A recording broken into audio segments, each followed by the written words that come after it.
Warren Buffett's annual letters to shareholders are, let's be honest, legendary. But the one he wrote in the year 2000, that one is special. It was written right at the peak of the dot-com bubble, and it's just this incredible masterclass in discipline and long-term thinking.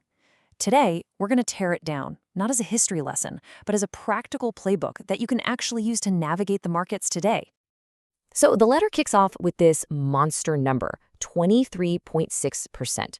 That was the compounded annual gain in Berkshire Hathaway's book value for 36 straight years. Now, a number like that doesn't just happen.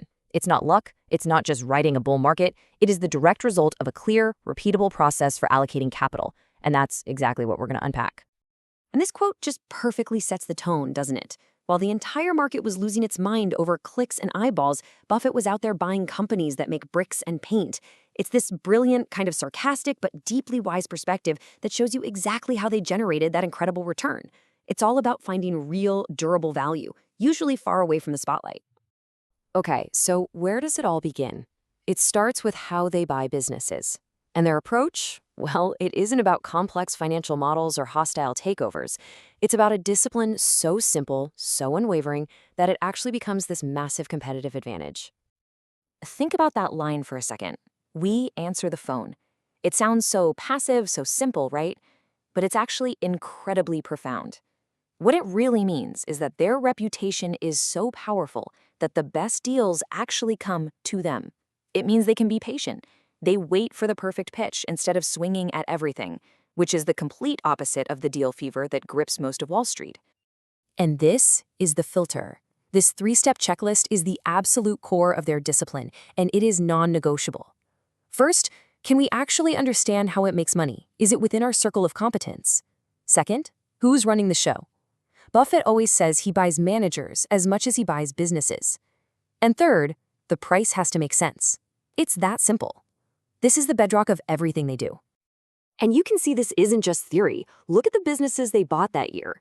Furniture rental, cowboy boots, bricks, carpet, paint. I mean, these are straightforward, kind of boring businesses. But each one was easy to understand, had great managers in place, and they got them at a good price, often because the junk bond market had frozen up, so their usual competition was stuck on the sidelines. This, for me, is where it gets really interesting. This is the qualitative side of the analysis, and you could argue it's more important than the numbers. The motivation of the seller is a huge signal. See, an owner who genuinely loves the business they built, they've probably run it with integrity. That means honest accounting, quality products, and a great culture.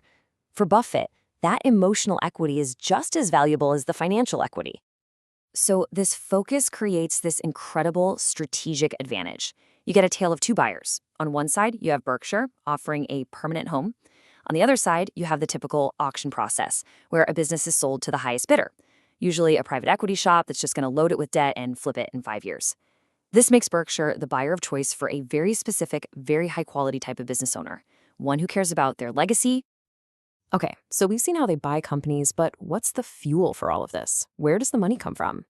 To really get Berkshire, you have to understand the financial engine at its core, and that is insurance float. So, what is float?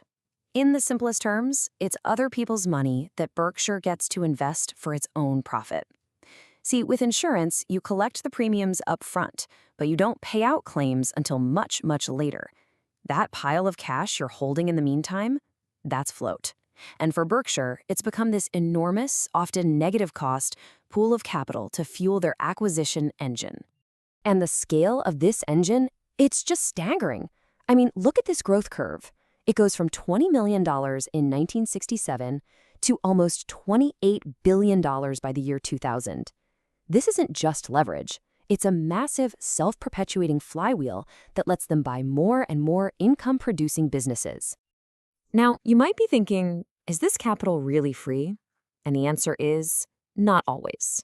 The cost of the float is just the net loss from the insurance underwriting. For decades, Berkshire's cost was basically zero, meaning they broke even or even made a small profit on insurance. In 2000, the cost was 6%. But think about it. Even at 6%, in a market where other financing had dried up, this was an incredibly cheap and reliable source of funding. And this right here, this is a competitive advantage that almost no one else can replicate. See, most public insurance companies are obsessed with smooth, predictable quarterly earnings. Berkshire, They're perfectly willing to take a huge upfront accounting loss if it means they get a massive pile of float that they can invest for decades. It's this pain today, gain tomorrow mindset that their competitors just can't stomach. All right, so we've got the simple buying rules and we've got the massive financial engine. But what about valuation? How does Buffett decide what any of this is actually worth? Well, he argues a formula hasn't changed in over 2,600 years. And he grounds his entire philosophy in a simple fable. This right here, this isn't just some folksy saying. Buffett argues it is the absolute bedrock of all investment logic. It is literally the core concept of discounted cash flow, just articulated by Aesop centuries ago. What you have now versus what you might get in the future. Everything else in finance is just a footnote to this one idea. So what Buffett does so brilliantly is he takes this ancient wisdom and he boils it down into 3 questions you have to ask for any asset. Number 1, how much cash will this thing generate in the future? How many birds are in that bush? 2, when are you actually going to get that cash? And 3, what's the right interest rate to use to discount it all back to today's dollars? If you can answer those 3 questions, you can value any business on earth. And this leads to a really crucial insight, one that completely blows up the whole growth versus value debate. For Buffett, growth is not automatically a good thing. It only creates value if the future cash it produces is worth more than the capital you have to pour in to get it. Growth that costs too much capital can, and very often does, destroy value. So this brings us back to the market of the year 2000. And Buffett's analogy for speculative bubbles like the dot-com era, it's just perfect. He says, everyone at the party, at the ball, knows that at midnight everything is going to turn back into pumpkins and mice. But the music is great, the dancing is fun, and they all tell themselves they'll leave just 1 second before the clock strikes 12. And there's the punchline, the killer insight. The fatal flaw in their plan is that in a speculative mania, there are no clocks. There's no warning bell. You have no idea when midnight will strike.